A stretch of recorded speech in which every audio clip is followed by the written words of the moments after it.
Guys ഇന്ന് September 26 Balti റിലീസായിരുന്നു. നമ്മളിപ്പോൾ cinema കണ്ടിട്ട് ഇപ്പോൾ ഇറങ്ങിയിട്ടുണ്ട്. സിനിമയുടെ ഫസ്റ്റ് ഹാഫ് ഭയങ്കര മടുപ്പിക്കലായിരുന്നു എന്നും പറഞ്ഞ് ഇവിടം വെച്ചിട്ട് നിർത്തി പോകണ്ട, ബാലൻസ് ഉണ്ട്. സെക്കൻഡ് ഹാഫിൽ സംഭവങ്ങളുണ്ട്. അതുകൊണ്ട് കേട്ടിട്ട് മാത്രം സിനിമയ്ക്ക് പോകണ്ടായെന്ന് നിങ്ങൾ തീരുമാനിക്കുക. അതിനിപ്പോൾ നമ്മുടെ ചാനൽ ജസ്റ്റ് സബ്സ്ക്രൈബ് ചെയ്തിട്ട് ഒന്ന് ബെല്ലൈക്കൺ ഓൺ ചെയ്ത് നോക്കുക. നമ്മുടെ സിനിമ എല്ലാം റിലീസ് ചെയ്യുന്ന ടൈം തന്നെ നമ്മൾ റിവ്യൂസ് ചെയ്യാനുള്ള പക്കായിട്ട് തരുന്നതായിരിക്കും. അതെ. സോ സിനിമയെക്കുറിച്ച് പറയുകയാണെങ്കിൽ സിനിമയുടെ മ്യൂസിക്കിലോട്ട് നമുക്ക് ആദ്യം വരാം. മ്യൂസിക് സായി അടിപൊളിയായിട്ട് ചെയ്തിട്ടുണ്ട്. ഒരു പാട്ട് എല്ലാവർക്കും ജാലക്കാരി എന്നുള്ള സിനിമ ആ ഒരു സോങ് പക്കായിട്ട് വർക്കൗട്ട് ആയിട്ടുണ്ട്. ആ സോങ് അതേപോലെ തന്നെ വേറൊരു സായിയുടെ തന്നെ വേറൊരു മ്യൂസിക് ഉണ്ട്, അങ്ങനെ പറഞ്ഞൊരു സാധനമുണ്ട്.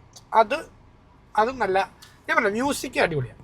പക്ഷേ മ്യൂസിക് സൗണ്ട് എഫക്ട്സ് എന്താ കാണിച്ചു വെച്ചിരുന്നത് എനിക്ക് മനസ്സിലായിട്ടില്ല. എനിക്കും അറിയത്തില്ല. ഒരുമാതിരി നമുക്ക് അങ്ങോട്ട് പിടിക്കൂല, ഒന്നും മനസ്സിലാകത്തില്ല. ഈ സൗണ്ട് എഫക്ട്സിന്റെ കാര്യം പറയുമ്പോൾ ഞാൻ വേറെ കാര്യം പറയാം.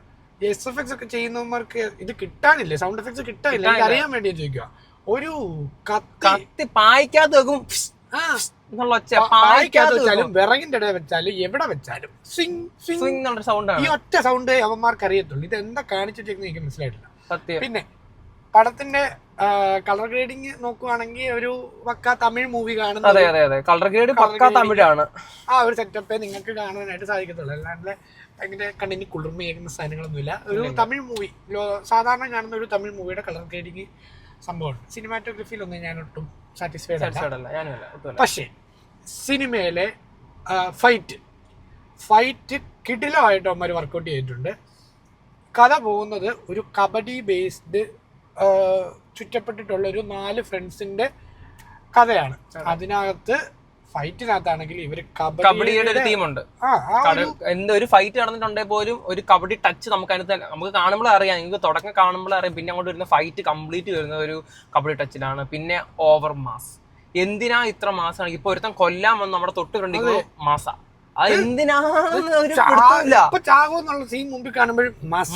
അതിപ്പോ എന്റെ പോർഷനിലാണെങ്കിൽ പോലും മാസം ഉണ്ട്. എന്തിനാ ഈ മാസ് കൊല്ലാൻ വരുമ്പോഴാണോ ആരെങ്കിലും മാസ് കാണിക്കുന്നത്? എനിക്ക് മനസ്സിലായിട്ടില്ല.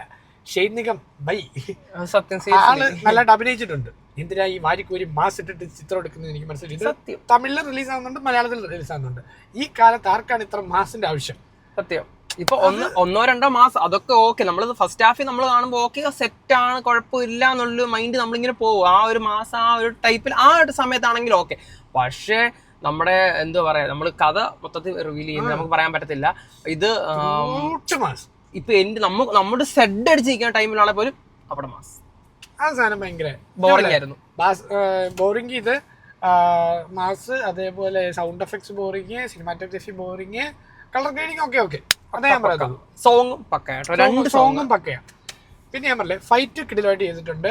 ഇമോഷണൽ സീൻ, ഇതിലെ ഇമോഷണൽ സീന് സെക്കൻഡ് ഹാഫിലാട്ടോ വരുന്നത്. ഫസ്റ്റ് ഹാഫിൽ ഞാൻ ഇന്റർവെൽ കഴിഞ്ഞിട്ട് നമ്മൾ കുറച്ച് ചിപ്സ് ഒക്കെ വാങ്ങിക്കാൻ ഇറങ്ങിയപ്പോൾ ഞാൻ കുറച്ച് എന്ത് പടം വെറുതെ എന്നുള്ള രീതിയിലായിരുന്നു നമ്മുടെ ഇത്. പക്ഷെ സെക്കൻഡ് ഹാഫ് വന്നപ്പോൾ ഉണ്ടല്ലോ, സെക്കൻഡ് ഹാഫ് നമ്മളെ നല്ല രീതിക്ക് ഇമോഷണലാവും. എന്ന് വെച്ചാൽ ഈ ഒരു 4 ഫ്രണ്ട്സിന്റെ ഒരു ഫ്രണ്ട്ഷിപ്പിനകത്ത് നടക്കുന്ന കുറച്ച് പരിപാടികളുണ്ട്. ഇത് നമ്മളെ എനിക്ക് കുറെ കണക്ട് ആയി. ഇത് എത്ര പേർക്ക് കാണുന്നവർക്ക് കണക്ട് ആകുമെന്നൊന്നും എനിക്കറിയത്തില്ല. ചിലപ്പോൾ കുറെ പേര് ഇവന്മാർക്കൊക്കെ ബൾട്ടി ഇഷ്ടപ്പെട്ടോ എന്നൊക്കെ ചോദിച്ച് വരുന്നവന്മാരുണ്ടായിരിക്കും. പക്ഷെ ഞാൻ എന്റെ കാര്യം പറയാം, ഇമോഷണൽ സീൻസ് എനിക്ക് നല്ല രീതിക്ക് എനിക്കും പക്കായിട്ട് വർക്കൗട്ട് ആയി. എനിക്ക് ഇൻഡപ്റ്റ് ചെയ്യാൻ ഇറങ്ങിപ്പോയി. ഈ പടം എൻഡ് ചെയ്തേക്കുന്നതും ഒരു എന്താ സെക്കൻഡ് പാർട്ട് മേ ബി കാണും. എൻഡിങ്ങും എല്ലാം പക്കയാ. സെക്കൻഡ് ഹാഫില് ഞാൻ മുടക്കിയ പൈസക്ക് എനിക്ക് സാധനം കിട്ടിയിട്ടുണ്ട്. അതുകൊണ്ട് സെക്കൻഡ് ഹാഫ് വെച്ചിട്ട് പടം കാണണമെന്നുള്ളവർക്ക് ആർക്ക് വേണേലും പോയി പടം കാണാം, ഞാൻ റെക്കമെൻഡ് ചെയ്യും. പക്ഷേ ഫസ്റ്റ് ഹാഫും ഈ സിനിമാറ്റോഗ്രഫിയും സാധനമൊക്കെ നോക്കി പോകുന്നവർക്ക് ഈ പടം ഇഷ്ടപ്പെട്ടു. പിന്നെ ഒരു പ്രേമം ഇതിനകത്തുണ്ട്. ഉള്ള കാര്യം പറയാം, എല്ലാ പടത്തിനകത്തും പ്രേമമുണ്ട്, അതുപോലെ ഇതിനകത്തും പ്രേമമുണ്ട്. പക്ഷേ ആ പ്രേമം ഒരു 20% വർക്കൗട്ട് ആക്കിയിട്ടുണ്ട്. 20% കാണിച്ചിട്ട് കൂടുതൽ ഇത് ഫ്രണ്ട്ഷിപ്പ് ബേസ് ആണ്. അതിനുള്ള സ്റ്റോറി അല്ല, ഒരു നായകൻ നായിക സ്റ്റോറി അല്ല, ഇതൊരു ഫ്രണ്ട്ഷിപ്പ് ബേസ്ഡ് സ്റ്റോറിയാണ്. അപ്പോൾ നായികയ്ക്ക് അതിന് മാത്രം പ്രാധാന്യം ഇതിനകത്തില്ലെന്നേ എനിക്ക് പറയാൻ പറ്റത്തുള്ളൂ. പ്രീതി എന്ന് പറയുന്ന ഒരാളാണ് കാവേരി എന്ന് പറഞ്ഞൊരു റോൾ ചെയ്തേക്കുന്നത്. പിന്നെ ആക്ടേഴ്സിലോട്ട് വരുവാണെങ്കിൽ ഷെയ്ൻ നിഗം അത്യാവശ്യം ചെയ്തിട്ടുണ്ട്. മാസ് കിട്ട ശാന്തനു നല്ലതായിട്ട് അഭിനയിച്ചിട്ടുണ്ട്. ഇവരുടെ ഒരു 4 പേരുണ്ട് കേട്ടോ, ശിവഹരിഹരൻ, ശാന്തനു, ഷെയ്ൻ നിഗം, അതേപോലെ തന്നെ മറ്റേ ആളുടെ പേരെന്താണ്, ജാക്സൺ ജോൺസൺ.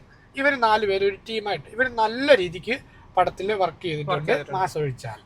മാസം ഒഴിച്ചാൽ ഷൈനിയത്തിനുള്ള മാസം മാത്രമേ ഉള്ളൂ മാസ് കാണിക്കുന്നത്, വേറെ ആരും മാസം അങ്ങനെ കാണിക്കുന്നതായിട്ട്. അല്ലല്ല ശാന്തനും ഉണ്ട്, ശാന്തനും ഒരു മാസം ഉണ്ട്. എന്റെ മോനെ മറ്റേ സോഡാ ബാബുവിന്റെ സോളബാബുവിന്റെ ഇടയ്ക്ക് പോകുമ്പോഴത്തേനും ഉണ്ട്. പിന്നെ അക്ഷയ് രാധാകൃഷ്ണൻ എന്ന് പറഞ്ഞ ഒരാള് ഈ പടത്തിൽ വർക്ക് ചെയ്യുന്നുണ്ട്. ആൾക്ക് കൊടുത്ത സാധനം അത് ഒത്തിരി ഇല്ല, എൻഡ് വരെ ഇല്ല. പുള്ളിക്കാരന് ഫസ്റ്റ് ഹാഫിലാണ് പുള്ളിക്കാരനുള്ളത്. ആ കൊടുത്തിട്ടുണ്ട് പുള്ളിക്കാരൻ, അത് പക്കായിട്ട് പുള്ളി ചെയ്തു വെച്ചിട്ടുണ്ട്. കിടിലമായിട്ട് വർക്ക് ചെയ്തിട്ടുണ്ട്. അതേപോലെ തന്നെ ഇതൊരു 3 ഗ്യാങ്ങിന്റെ ഒക്കെ ഇതാ വരുന്നത്. അതിനകത്ത് സെൽവരാഘവൻ എന്ന് പറഞ്ഞിട്ടൊരു ഗ്യാങ് വരുന്നുണ്ട്, പുള്ളിയുടെ ഒരു ഗ്യാങ് വരുന്നുണ്ട്. അതേപോലെ തന്നെ അൽഫോൺസ് പുത്രനാണ് സോഡാ ബാബുവായിട്ട്. പിന്നെ നമ്മുടെ പൂർണിമ ഇന്ദ്രിയത്താണ് ജീമ എന്ന് പറയുന്നൊരു സെറ്റപ്പ് ചെയ്യുന്നത്. അങ്ങനെ 3 ഗ്യാങ് വരുന്നുണ്ട്. ഭൈരവൻ, സോഡാ ബാബു, അതേപോലെ തന്നെ ജീമ, ഇങ്ങനെ 3 ഗ്യാങ് വരുന്നുണ്ട്. ഈ 3 ഗ്യാങ്ങിനെ ഇവരുടെ ഒരു 4 പേരുടെ ഫ്രണ്ട്ഷിപ്പിനെ ചുറ്റിപ്പറ്റി നടക്കുന്ന സ്റ്റോറിയാണ്. പിന്നെ എനിക്ക് ഇഷ്ടപ്പെട്ട ഒരു സാധനമുണ്ട്, പറയാണ്ടിരിക്കാൻ പറ്റില്ല. ഫസ്റ്റിലത്തെ കബഡി സീൻ ഭയങ്കര ബോറായിരുന്നു. എന്ന് വെച്ചാൽ ആൾക്കാരിലേക്ക് ഒരു ഇറങ്ങിച്ചെല്ലാൻ പറ്റുന്നില്ല. പിന്നീടുള്ള കബഡി സീൻ വലിയ കുഴപ്പമില്ല. ഫസ്റ്റ് ഹാഫിലുള്ള ഒരു കബഡി ഫൈറ്റ് ട്രാൻസിഷൻ ഓരോരുത്തർക്കും ഇൻട്രൊഡക്ഷൻ ഉണ്ട്, എല്ലാവർക്കും ഒരു ഇൻട്രൊഡക്ഷൻ ഉണ്ട്. ഈ ഇൻട്രൊഡക്ഷനിൽ ഒരു ട്രാൻസിഷൻ ഉണ്ട്. ആ ട്രാൻസിഷൻ എനിക്ക് ഭയങ്കര ഇഷ്ടമായി. എത്ര പേർക്ക് ഇഷ്ടമാവും എനിക്ക് ഇഷ്ടപ്പെട്ടു. സൈഡ് സെറ്റ് ആണ് പോലെ.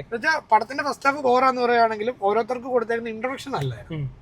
ആ കബഡി സീൻ ബോറായിരുന്നു, പക്ഷെ ഇൻട്രൊഡക്ഷൻ സെറ്റ് ആണ്, നല്ലായിരുന്നു. അപ്പൊ ഞങ്ങൾക്ക് പറയാനുള്ളത്, നിങ്ങൾക്ക് താല്പര്യമുള്ളവർക്ക് പോയി തിയേറ്ററിൽ കാണാം. ഞങ്ങൾ വലുതായിട്ട് തിയേറ്ററിൽ പോയി മൂവി കാണുക എന്നുള്ള നമുക്ക് ഇങ്ങനെ എക്സൈറ്റഡ് ആയിട്ടിരുന്ന് കാണാനുള്ള ഒരു സംഭവം ഇല്ല, നമുക്ക് തോന്നിയിട്ടില്ല. സെക്കൻഡ് ഹാഫിലാണെന്നുണ്ടെങ്കിൽ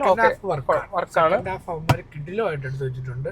മാസമുണ്ട്, ഞാൻ എപ്പോഴും പറയും ആവശ്യമില്ലാത്ത മാസമുണ്ട്. മാസം ഇപ്പൊ നിങ്ങൾ ഓർത്തോണം, മാസം ഉള്ളൊരു സംഭവം ഉണ്ട്. അതിപ്പോ ലാസ്റ്റ് നമ്മൾ ഒരുത്തിനെ കൊല്ലാൻ നിൽക്കുവാണെങ്കിൽ പോലും നമ്മളെ കൂടത്തെ ഉള്ളവന്മാരെല്ലാം തീർന്നെന്ന് നിങ്ങൾ വെക്കുക, അവിടെ ഒരു കാര്യമില്ല, അത് മാസമില്ല. നിങ്ങൾ തീരുമാനിക്കുക ഈ പടം തിയേറ്ററിൽ പോയി കാണണോ, OTT വരുമ്പോ അവിടെ കാണണം. OTT വരുമോ ഇല്ലയോ ഇതിന് സെക്കൻഡ് പാർട്ട് എന്തായാലും ഉണ്ടാവുന്നതാണ്. പടത്തില് അവസാനം നല്ലതായിട്ട് കൊണ്ട് സ്റ്റോപ്പ് ചെയ്തിട്ടുണ്ട്. അതുകൊണ്ട് ഞാൻ പറയുന്നു, എനിക്ക് സെക്കൻഡ് ഹാഫ് ഇഷ്ടമായി. സെക്കൻഡ് ഹാഫ് ഞാൻ എപ്പോഴും പറയും, സെക്കൻഡ് ഹാഫ് എനിക്ക് വർക്കായി, ഇമോഷണലി കണക്റ്റായി, എല്ലാം കൊണ്ടും ഞാൻ സെക്കൻഡ് ഹാഫിൽ തൃപ്തനാണ്. ഫസ്റ്റ് ഹാഫിൽ ഞാൻ അത്രയ്ക്കും ഡിസപ്പോയിന്റഡും ആണ്. പക്ഷെ ഇതാണ് എനിക്ക് പറയാനുള്ള റിവ്യൂ. ഇനി നിങ്ങൾ നിങ്ങളുടെ അഭിപ്രായം കമന്റ് ചെയ്യുക.